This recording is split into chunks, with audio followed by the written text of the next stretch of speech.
on the drone. So this is where I last left off. Again, look at all of these as a way of, you're just kind of like creating shapes. The more detail you add to these, the better off they're going to look, even if it's kind of like silly details that you typically wouldn't have. So even if I went into like this area, I used my knife loop tool, and let's say I just dropped in a couple divisions here. I grabbed that face, I extruded that in, and then I extruded this out. Having these little bits of detail on there are just going to get picked up by the camera and just kind of feel a little bit more complex, a little bit more complete than if they weren't there. I don't like that specific thing, so I will remove that. Okay, so when I do the propellers, I want to keep in mind the same setup that I had before. I want to be able to create one propeller and then duplicate it all the way around, or use symmetry on it. So I'm going to collapse these, and I'm going to start off with just a basic shape of what the propeller would look like. And as always, use some sort of reference.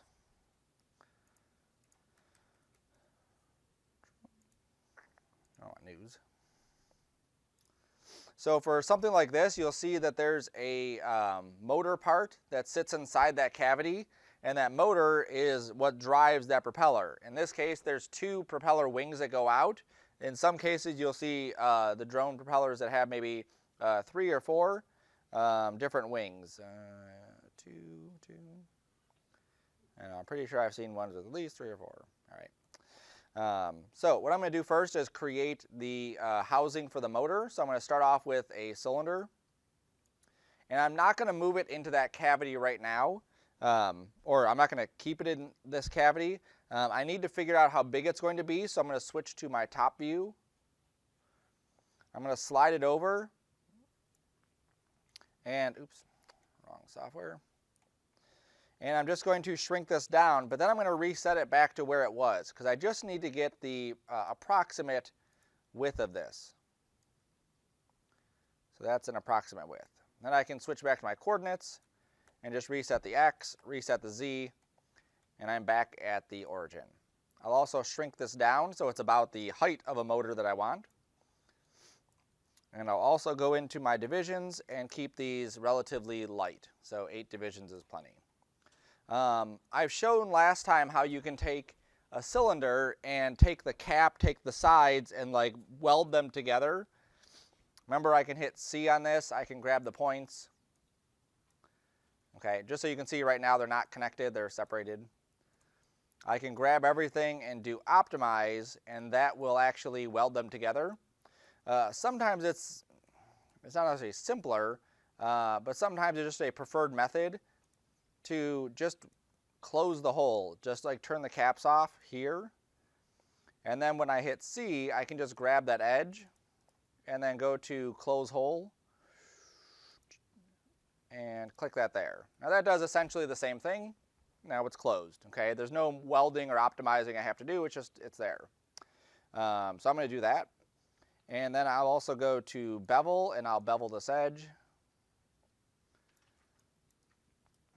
Okay, keep in mind you want to have a mix of smooth surfaces, so super smooth. You also want to have some crisp things in there. If everything is super crisp, it's going to look fake. If everything is super smooth, it's going to look fake. Having control of those areas is what's key. And it's not necessarily has to make a lot of sense, it just has to look appropriate. So like here, this is blocky. This to that is pretty blocky. But if I put in a bevel right there, that's going to look better once I actually add a smooth to this. You'll see how now that feels like that's part of how that shape or piece was designed. Okay. If I didn't have that there, I'll get rid of it and I'll add my subdivision. Now this maybe looks a little bit too like rounded off. Okay. So just stuff to keep in mind. I may also maybe scale this up a little bit. And let me grab this face. I think I want to take that face and push that down some. Little bevel, yes, good, okay. I'm also going to take this face right in the center here, and I'm going to extrude it down. That way, for my propellers, I have somewhere that rod will fit into. should be good. I'll add another little bevel right here.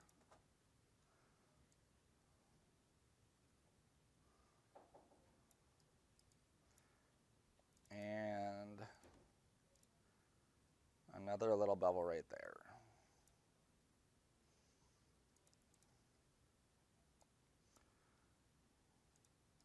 All right, so now when I do add my subdivision, you'll see that this looks like a nice clean shape. I think I can add a little bit more detail to this. Again, it's just kind of like adding detail just so it looks like it's detailed. Come on, there we go.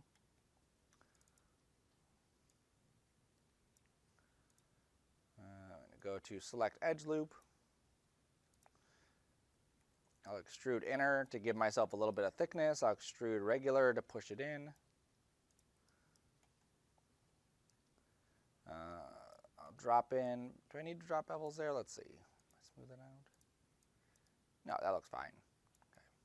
All right, so that looks like a good part where the motor will be. And notice how I'm always turning off the subdivision. I put it on there just to see what it looks like, and then I bring it back. You don't always need to have it kept on. You could also hit, no, it doesn't want to work. There's a button you can hit that will work. That was Q, would do it, but apparently Q doesn't want to work today. All right, cool. So there's where my motor is going to be. Now I need to have something sitting inside there. Let me go back to my picture. I need to have some kind of rod sitting inside here and then this piece on top. So I'm just going to create another cylinder. I'll do the same thing. I go to the caps and turn those off. I go to my object, set this back to 8. Now that I have the base of this, I can just really tweak just what that scale is. So let's say that's 20. Oops. 19.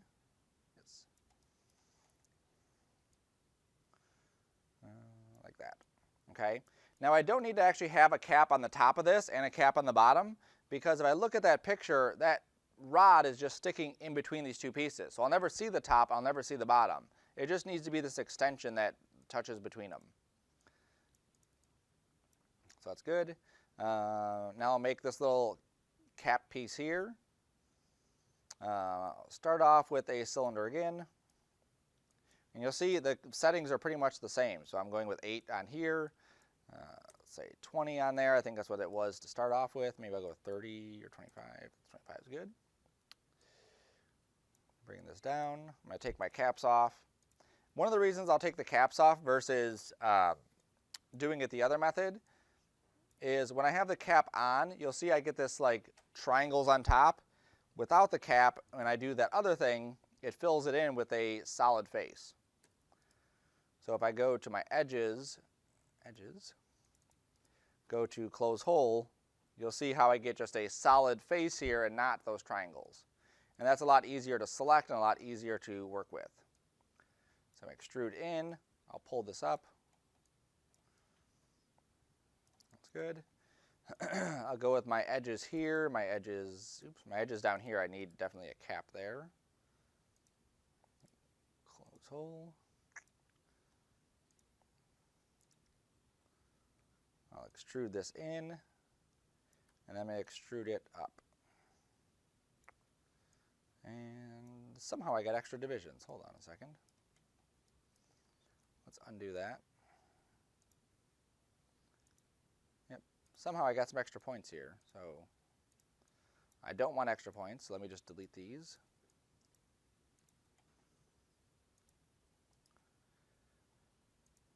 Oops. So I'll just delete them. Let's try that again. MW. There we go, much nicer. Too far. Let's pull this back a little bit. Go. Regular extrude, push it up. There we go. And then bevels all around.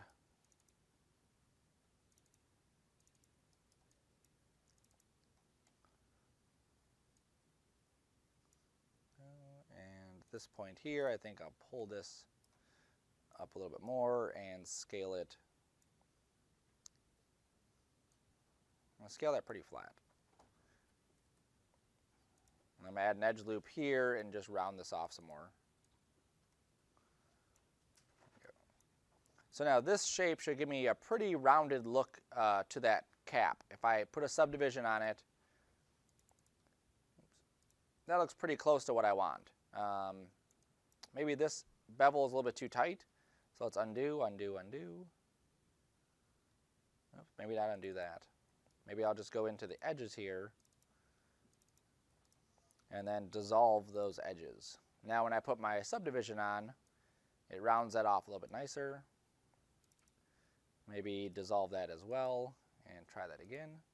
Better.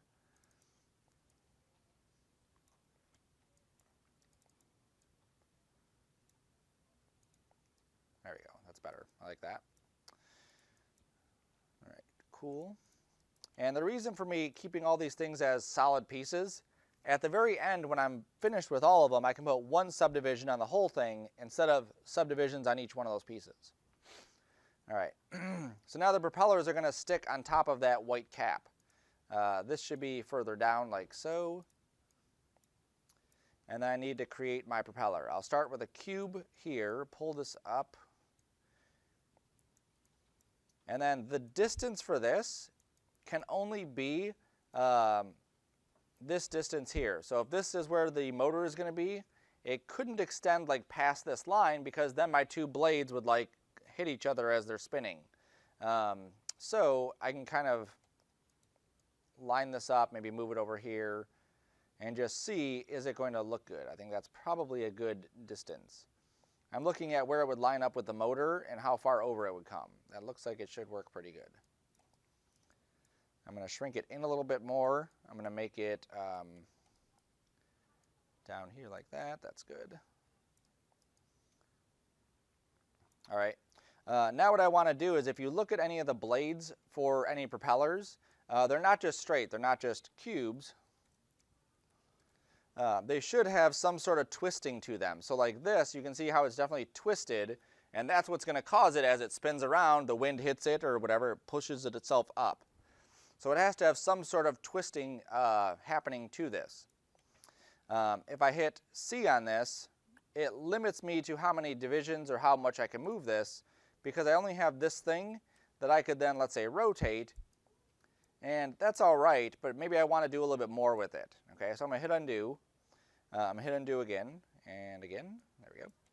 I'm going to go back to my object. I'm going to go back to this, and I'm going to add in some segments in that direction. So 5 should be good, or 6. Yes, 6 should be good. Okay. I'm going to go to my deformer menu here, and here's a twist one.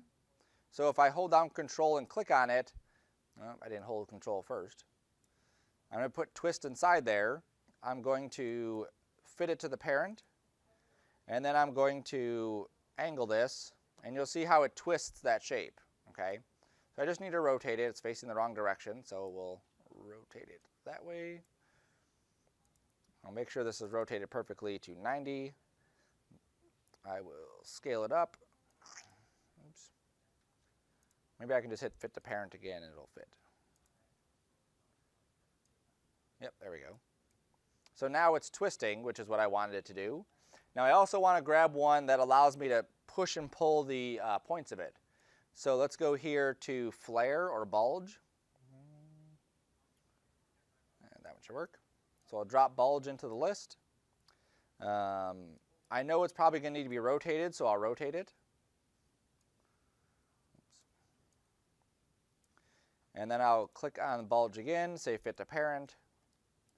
And now when I go to strength, you can see how then it flares bulge out. And if I play with the curvature, I can control how it's bulging itself out like that. Good. So I'm going to bulge it, go to the twist, and twist it. That's too much bulge, so let's go back to bulge, pull it back. Okay, so now it just has some kind of organic shape apart from just being a square, just being a single twist. It's going to look much better in the end. All right. So once I'm happy with this, I can just hit C and it'll lock in that shape. Oops, it won't lock it in. I have to right click and then say current state to object, yes. There's my current state. I'll delete the other one. And now I can go through and maybe tweak this a little bit. I think probably the end of this should be shrunken down like so. And then maybe this. It's not letting me double click, so I'll just click all the way around. Shrink that down some. And that. There we go. Okay, so that's pretty good there. Bevels on it again.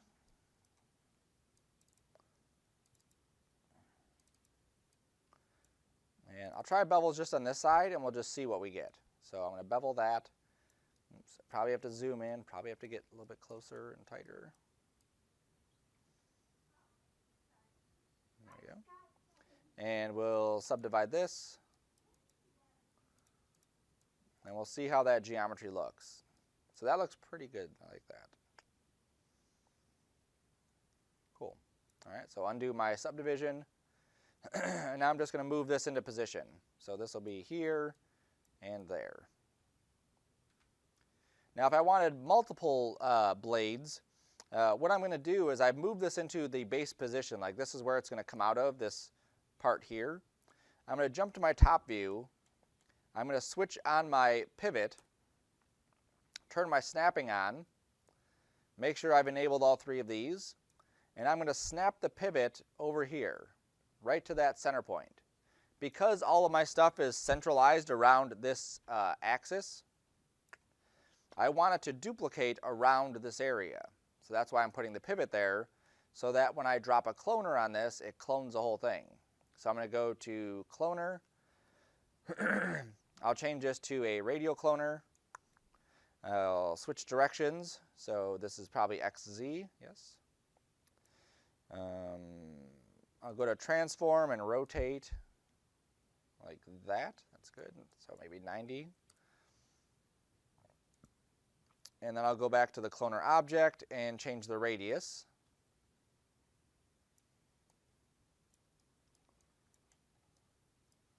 Okay, a little bit more. There we go. All right, so now I have 5 of these. Obviously, if I wanted 4, I can just make 4. If I wanted 3, I can do 3. I like the number 3. That looks cool. I'm happy with that. Cool. All right, so now I have my cloner with my propellers. I have my cylinder, that's the cap. I have my rod in the center, and then I have the motor housing. So let's call these things what they are. Motor house, prop rod, prop cap,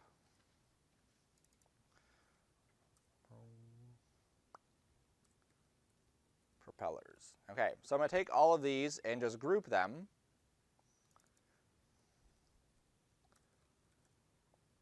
And then I'm going to go through and I could do a couple things. I could do the symmetry that I did before. I could put it over here, do symmetry, and flip it over.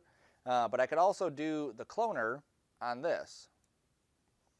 So the same way I did the propellers, I'm going to do it that way. So I'll say radial. I'll set it to XZ. I'll take the distance up, take the number down.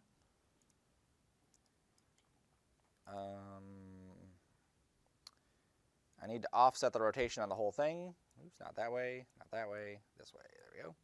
So that'll be 45 degrees here. Go back to my object, go back to my radius.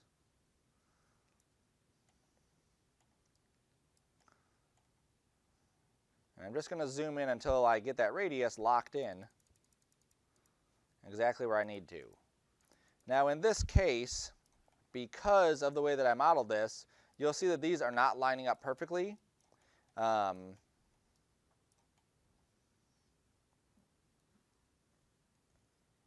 still further out there, still further out there. Okay, so my plane here is not perfectly rounded symmetrically, so the cloner will not work. Sometimes you can get by with that. Obviously in this case, I cannot. So what I'm going to do is I'm going to go to this menu and I'm going to say instance. And what that does is whatever I had selected, it makes a copy of that. And so now I can take this, oops, and make sure I click the right thing and instance that. There's propeller. Go back to here, say instance, there we go. Slide this over. And so now I have a copy of it. Now the instance, what it's going to do is if I change my original one, it'll change the instance as well. So now I'm going to grab my propeller again. I'll do another instance. So think of it like we've cloned it, but we're manually moving them into position. There we go. Grab the propeller again, grab instance again. Now I could have also put them inside of my drone body group after I positioned them, and it would have actually mirrored it over there and gotten it exactly lined up. But then that's just another thing that's inside that group. And I'm going to take my last one and just move it so that this last one is right here.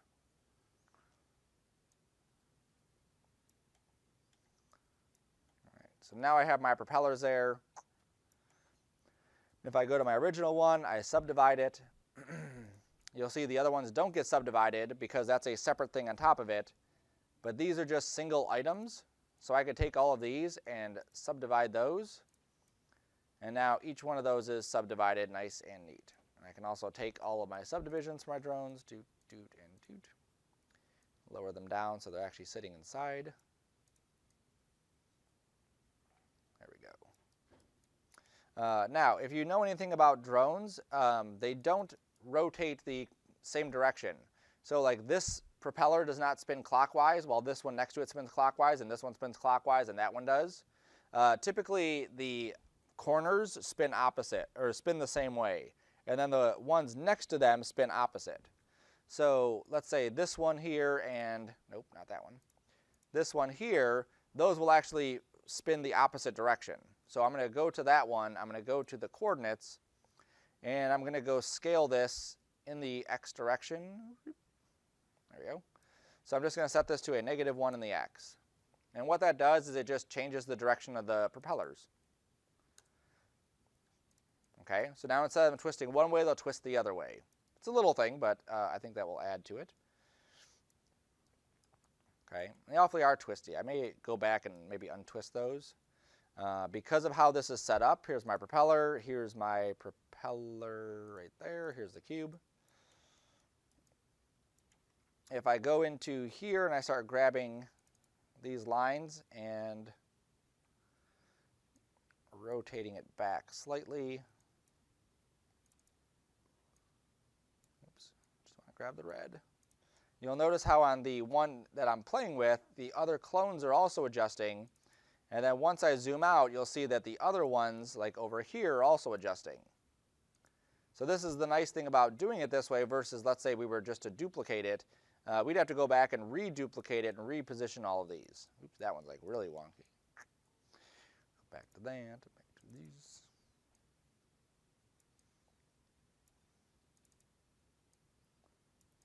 Yeah, nice. All right, so there's subtle. That's much better. Looks much more realistic that way. Okay.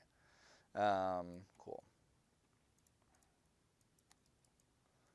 All right, so there's that. Then I can start adding in anything else I may want to add to this. Let's say I have a battery pack or something.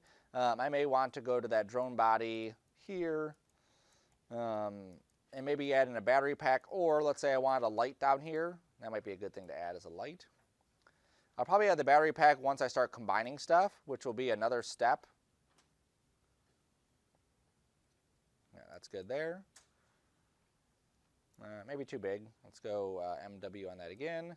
Shrink that really far down. Shrink it down slightly. Go to my regular extrude and my regular extrude again. Cool. Now if I grab a sphere, shrink this down to fit.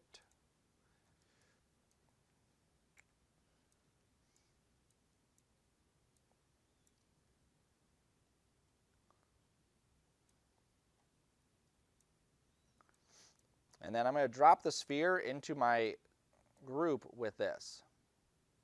So I'm just going to drop it into the symmetry group. And you'll see how it automatically duplicated it into all those spots. So now I'm just working with these ones, and I can just kind of tweak the direction that that's rotating. Come on. Yes, scoot him over and over. And then shrink that down.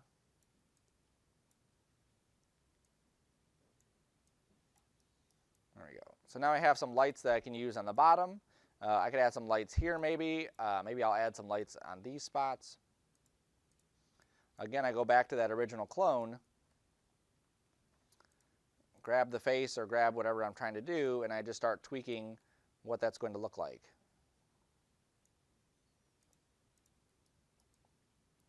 And so now I have a little spot right there where I can put a little light. And again, it's just about adding these details that will then make our stuff look more realistic. And it may seem like adding random pieces, but it does. It makes a huge difference in your end model. And again, having these really smooth areas like this going into crisper areas definitely does help. I think even up here I should have something a little bit more crisper.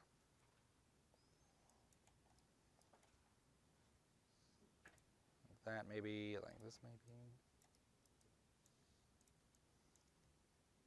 Nope, I've gone too far. Let's undo that. Cool. All right, so I'll leave it at that. So once you get done with the body, then you can start adding the propeller to it. If you have other stuff that you want to add, some of the propeller housings will actually have like wires and stuff sticking out.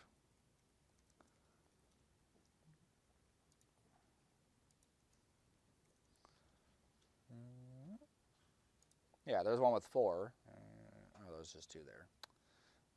There.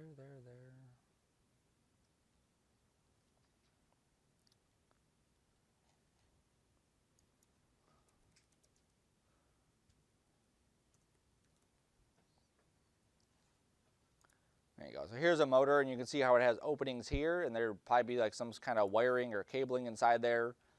I could model that as well if I wanted to and add that to it. I could add something like this to it. Let's say my drone is built to be lifts up with the propeller, the main propellers, but then I have this other thing that kind of sits behind it that kind of pushes it forward or pulls it back. So I could have that too. That's just like a additional piece that I would add onto this right out of the back. So if I had a cylinder here and I just tweaked the shape of it some like that, like this. Turn my snap off. There we go. Okay, so something like that, and then I would attach my motor to this. I'm not worried about my dimensions, but I would shrink all my dimensions down and all that.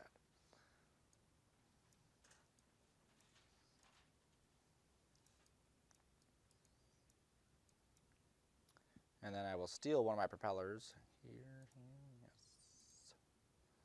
So, oops. Instance that. And you can move it and rotate it. There we go.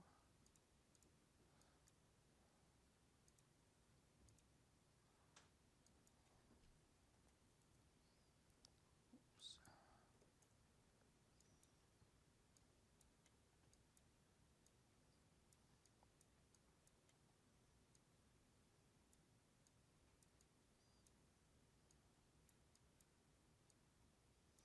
And it does not appear I can scale this. It does not want me to scale it. Oh, that works. I don't know why the other one didn't work. There we go. I wasn't in some weird mode.